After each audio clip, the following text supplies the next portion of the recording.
Well, welcome into the Tiger Kickoff show, and I am about to say the three words no broadcaster ever wants to say. Well, this specific broadcaster wants to say. Adam was right. Yep, he's back. Adam Busak alongside Davis Wilson and Amelia Hurley as, Go celebrate, Adam. I'm glad you're happy. You know, the Tigers, they lose 41-10 in what was a nightmare in College Station for Missouri, a team that had the bye week. There were some concerns about Vanderbilt. Side note, Vanderbilt, round of applause for those Commodores. The real winners in all of this is a small school down in Georgia Southern, who actually beat the Commodores, if you remember talking about that. So now they could say, like the train where they say they beat Vandy. I have no idea. But we're talking about the game in Texas. Y'all were there. What did you see firsthand? Jacob, I think every fear that I had going into this game for this Missouri team was confirmed on Saturday. I had this game going into the year as a loss for the Tigers. I said last week that I thought A&M was going to pull out a very, very close one. I thought that Missouri was probably the better of the two teams, but it's just really hard to play at Kyle Field. And as it turns out, it was harder than even I thought to play at Kyle Field. Missouri came out, looked flat, somehow got worse after the first drive. It was a disaster on all cylinders. I'm one of those kind of games where you take the game tape and you burn every single piece of it. There's not a single takeaway that you can have from this game that was positive. For Missouri, you just about hit the bottom. I think you heard that from Coach Drinkwitz, too, when he talked after the game. Never once have I ever heard a reporter ask Drinkwitz, like, what can you take away from today's game from the defensive side? And Drinkwitz replied, there's basically nothing I can tell you that was positive about our defense. So if that tells you what type of game this was for the Missouri Tigers, that one piece right there will tell you. It was a frustrating moment. Davis, obviously, you were down there, Texas native, back down in Texas, but I'm sure you weren't feeling the joy when the Tigers were trailing 35-0 before getting on the board.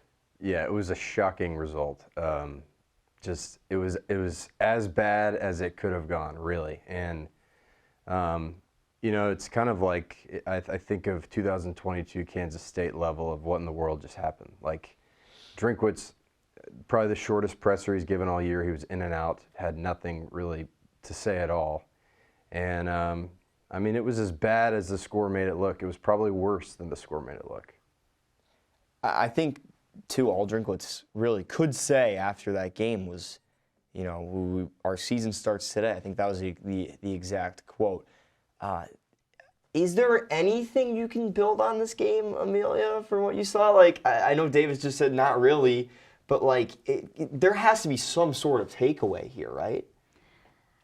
The takeaway I took was that there is a lot to do. There's a lot of work to be done. I think that going into this game, I overestimated the power of a bye week. I really thought Missouri was going to come out strong, and yes, it was going to be a close game, but I did see the Tigers coming out on top, and boy, was I wrong. I mean, it just seemed like not a single thing clicked. If anything, they were playing obviously much worse than they had before the bye week, so I don't even know where to begin with that. That was the point that we talked about and emphasized pretty well last week, or the preview coming into this, was we're going to see in that first drive what Missouri looks like. We saw in the first drive they faced adversity in Kyle Field, and the Tigers imploded instead of banding together and figuring out those things. And like you said, Amelia has writer's block. She's a great writer. She writes great pieces. But she has writer block when it comes to telling you what's wrong with this Tigers team right now, because frankly, there's a lot of reasons that are wrong. And that's what we saw. The AP writers moved Missouri down 12 spots from 9 to 21 as somehow Tennessee and Alabama, they both stay in the top 10. Let's talk about this AP poll. It was a wild week for college football across the board. You had a third of the teams in the AP top 25 that played this week get upset by unranked opponents. So Mizzou's not even included in that metric, in what was just an absolute insanity in what was supposed to be one of the more boring weeks in college football. Yeah, a comparison that I think a lot of people have drawn for this year in college football is to 2007. In 2007, which is famously one of the most chaotic years in college football history, by this point in the season, through week 6, you had seen 9 teams ranked inside the top 10 that had lost a game while they were currently ranked in that top 10. This year, it's not quite that bad, but there's 8 teams, and that's still a lot. That's still a lot of top 10 teams to go down through just the first half of the college football season. Now, obviously, Missouri suffered a loss as a top 10 team. They're included there. It was a ranked loss. That's probably not going to kill you on the season. And the other saving grace for Missouri so far is that this is the first year of the 12-team playoff era. If there ever was a season for just about every team in the SEC, but every team around college football to pick up a loss, to have some games where they look really bad, this is the one, right? You don't have to play at the top of your game every single week in order to sneak into a 12-team playoff just because there's more margin of error. I don't think Missouri's ship is sunk. I think it's far from sunk at this point, but they still need to turn things around relatively quickly.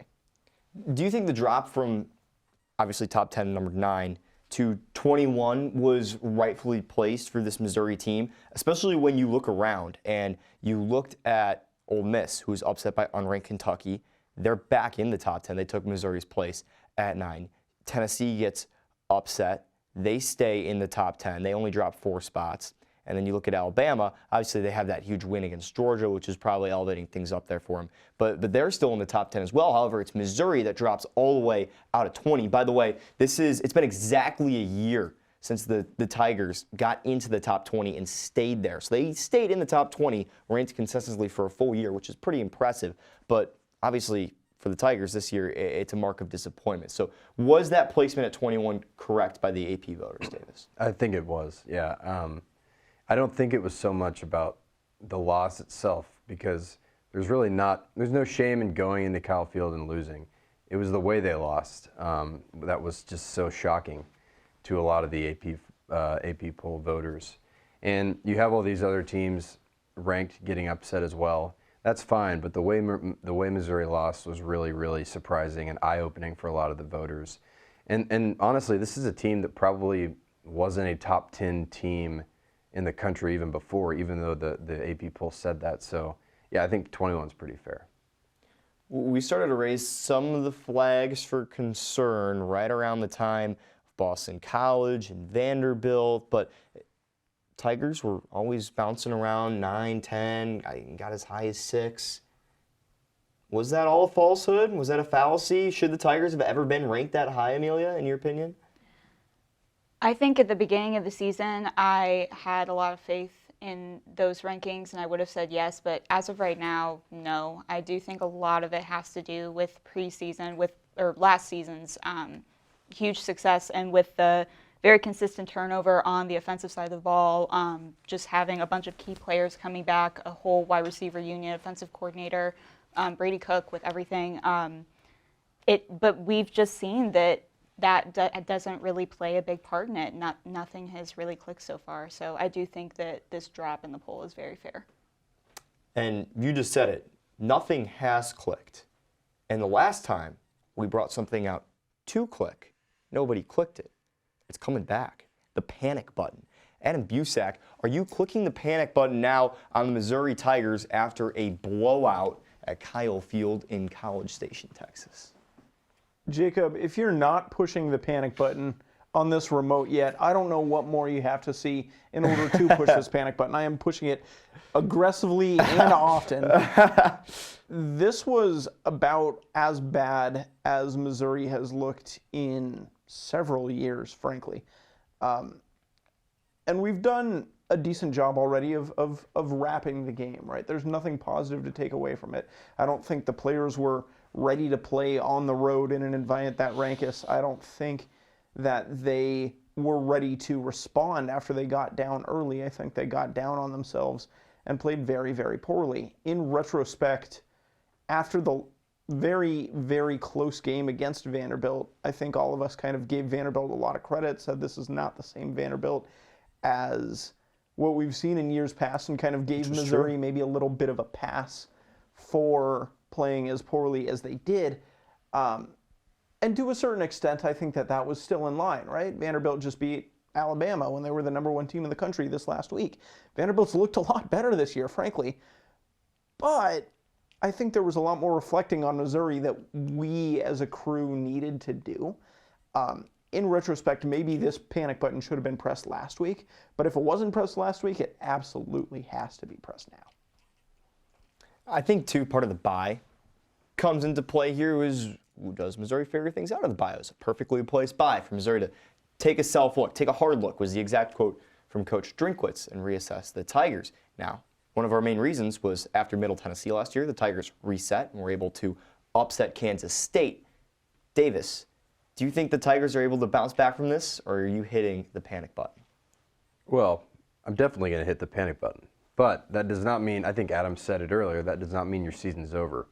12-team playoff, it's gettable still. You have teams on your schedule that if you beat, that's going to help you a lot. You have Alabama coming up on the road. You have Oklahoma at home. You have these big games, and you have a chance to respond. But, yeah, I mean, you have to hit the panic button after that. I'm going to do it again to show you. But, yeah, I mean, it was as bad as it could be. And but, I mean, it's a long season, right? It's, what is it, week 5? There's week 5. So you got a lot more games. You got more chances to right the ship, and that's what Drinkwitz is going to have to do. So, Davis, he's not panicking on the Tigers' playoff hopes, but he's panicking on the current state of the Tigers. Is that similar sentiment for you, Amelia, of panic right now on Missouri until they can figure things out? And for the Tigers, they have UMass on their schedule. We'll preview that Thursday here on the Tiger Kickoff show. But are you panicking at this moment right now for Missouri? For sure, hitting the panic button, like they said. If you're not, there's a problem at this point. As far as playoff contention, kind of hitting the panic button for that too. I'm going to have to agree with most of your points, but disagree a little bit. We saw from this weekend, anything can happen in college football. I mean, that Vanderbilt win over Alabama was one of the most exciting things I have seen as a college football fan. There are going to be plenty of teams that are going to be 10-2, and I'm assuming in this conversation that Missouri would lose to Alabama, just as an assumption. With the loss to Texas A&M being such a blowout, that really dampens those 10-2 chances. If there's some other teams that are 10-2, but they played those opponents hard. So they're going to have to really hold Alabama, play them closely, and these other teams as well, and beat significantly. And then as far as the team as a whole, the main takeaway that I really saw from the game was that where was the something to prove? Where was the energy, the fight back for the Tigers? I feel like it was just after the first quarter, you could just see everyone just defeated. You come back from halftime and you just play the same, defeated. Where is that drive? Where is that passion that we saw so much last season? So if that doesn't come back, I'm definitely panicking. Right on. And to that point, after the first quarter, receivers, a lot of players on the Tiger sideline had towels over their head. You can see on the broadcast, obviously, all of you all saw it in person. And Drinkwitz, he frankly said it in the presser. He said, we stopped competing, and we need to compete, and that's what they need to figure out. And if you can't compete, nothing is free here in the SEC. So I will click the panic button as well, and we'll round things out. I can be proved wrong. You know, it's a panic button, right? You hit it once. It's not like a nuke button, one of those big nukes. Like you fire it, it's over. Like this is a car alarm. If you haven't figured that all already, right? You hit the panic button once, the car starts alarming. You hit it again, it'll stop, right? That's what this can be for the Tigers. I'm hitting it once. It'll go off. The alarm is sounding. But if Missouri can come out and they can look competent against UMass, they can put up enough points, and then they go out and they win on homecoming against an Auburn team that has shown fight, and they go out and they take care of business against Oklahoma, you can kind of start to ease off that panic button a little bit and get things back on track for the Tigers. It's like y'all said, the season's not over yet for the Tigers' playoff hopes because that's the expectation coming into this year. But as of right now, with the way this team is playing, it is panic. Now, can't see it because it's hiding here, but got an apple. An apple for teachers, right? Teachers do what? They grade, starting with you, Adam Dusack. What's your grade for the Tigers? It was a great toss. What hypothetically do we think is the best grade that a team could get in a loss, right? If they're playing a team that they are supposed to lose to and they look really good and they go out and have a very competitive game, but they still can't quite pull it out, I think you could give them at best maybe a C+. I would disagree. What would you think? I would say, like, if the way Vandy played Mizzou, if I were to grade Vandy, I would have given Vandy an A- in that game. Because it's about the experiences of growing. And Diego Pavia proved that he could play at a high level in an opposing field. And then they come back next week, they build off that and finish off Bama. So they learn from the experience. So that's why I give them the high grade there. I will. That's the one point I'll disagree with you on. Interesting. I don't know that I agree. I think at the end I'm a of the light day, grader. Apparently. I want you for some of my classes. In a loss, I think losing is losing is losing. A C+ is the best that I'm willing to give a team on a loss, and the worst that I would be willing to give a team for a loss is plain and simple, it's an F. And I think that this was about as bad of a game as Missouri could have played. I'm going to give them an F. It's for the reasons that Drinkwitz said post-game. There's just nothing that you can really build on from a game like that. They came out and they got smacked, and they didn't respond after they got smacked. They clearly were not prepared to play in that game from the bye week. It just really, really, the wheels fell off in all facets. Now, again, one F isn't going to sink your season. You can work around this. You can come back and still make the playoff, frankly. You can have a very good season at the end of the year. But this game, individually, there were just no positive takeaways for me. Yeah, I mean, I don't know why I didn't give them an F now that I'm really thinking about it, because Adam's right. Adam's right. I mean, there was nothing. There was just nothing. I mean, usually in a loss, you can look at something and say, at least this happened. At least we have this. I can't find anything other than, like, it's at Kyle Field. That's a tough spot to play. Like, it's a difficult place to play. That's A&M's a good team. They were probably better than the 25th ranked spot that they were given. Tied for 25th. That's right, tied for 25th.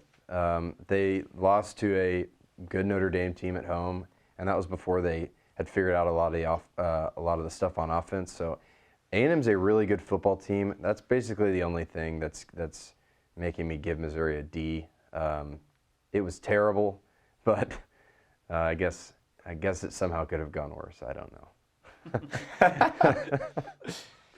Yeah, I also gave the Tigers a D. And to your point, I think that play-wise, it was definitely like F deserving, but you got to give some points for Kyle Field. I mean, we went there, and that is just one of the coolest, biggest stadiums ever. It was an insane, crazy environment. So for that, I'm going to give them those points and give them a D rather than an F. And, you know, I think a lot of people entered this season thinking, a lot of Missouri fans thinking it's playoffs or bust. If there's any time that's going to be for the playoffs, it's going to be now. I don't think that's necessarily the right mindset that we should be having. But I do think it's very much possible for the Tigers to take this performance and build on it and be able to be a playoff team by the end of the season. It is very much possible. I just think that there is a heck of a lot of work you got to do to work that way up there. Here's your apple. Thank you. I can't sugarcoat it at all. Take a bite out of this apple. That was a really good apple. Not a good performance for Missouri. I'm giving them an F. And like I said, this is a Granny Smith apple. It's sour. The week was sour for Missouri. The goals they set for themselves coming out of the bye, they did not hit. Missouri converting only a third of their third downs. Brady Cook was not accurate, completing under 50% of his passes to his receivers. His receivers were dropping balls. Kyle Field is a tough place to play, but Theo Wee said it best. If we execute, the place will be quiet. The Tigers, they did not execute. Drinkwitz said after the game, at the end of the day, the environment was loud. It was a hard place to play, but it's a 100-yard football field. That's what it is. And you got to go in, you got to score. For me, it looked like the Tigers were defeated, which was the biggest reason I'm giving an F here. Like you said, Davis, if you can't take something away from an experience, if you're sitting in a room with 4 qualified journalists that have been here and worked on these Tiger teams for the time we have, and we can't say anything about this Tigers team that's positive, it tells you something. And that's the reason I'm giving them an F. So I will enjoy the rest of this apple. Hopefully it will make me feel a little bit better about this Tigers loss. Adam, he's feeling great, though, because he has officially pulled away in the leaderboard. All of us, I think, what are we now? I believe we are 4-1, and Adam is... Just like the Missouri Tigers, 4-1. Adam is 5-0. Wow. Disappointing. Well, hopefully, maybe that'll change next week. UMass, that's who we're going to be covering on Thursday in just a couple days from now. But we appreciate you for tuning into the Tiger Kickoff show once more. Adam Busak, Davis Wilson, Amelia Hurley. That's our crew just off to the left side of me, Jacob Siciliano. As a quick reminder, we break down Missouri football every Monday, every Thursday for the rest of the year as this Tiger team's Busak, Davis, Amelia, they all said it. They're going to need to claw their way back into that college football playoff conversation. Thank you for watching the Tiger Kickoff Show, presented by the Missourian. We'll catch you on Thursday.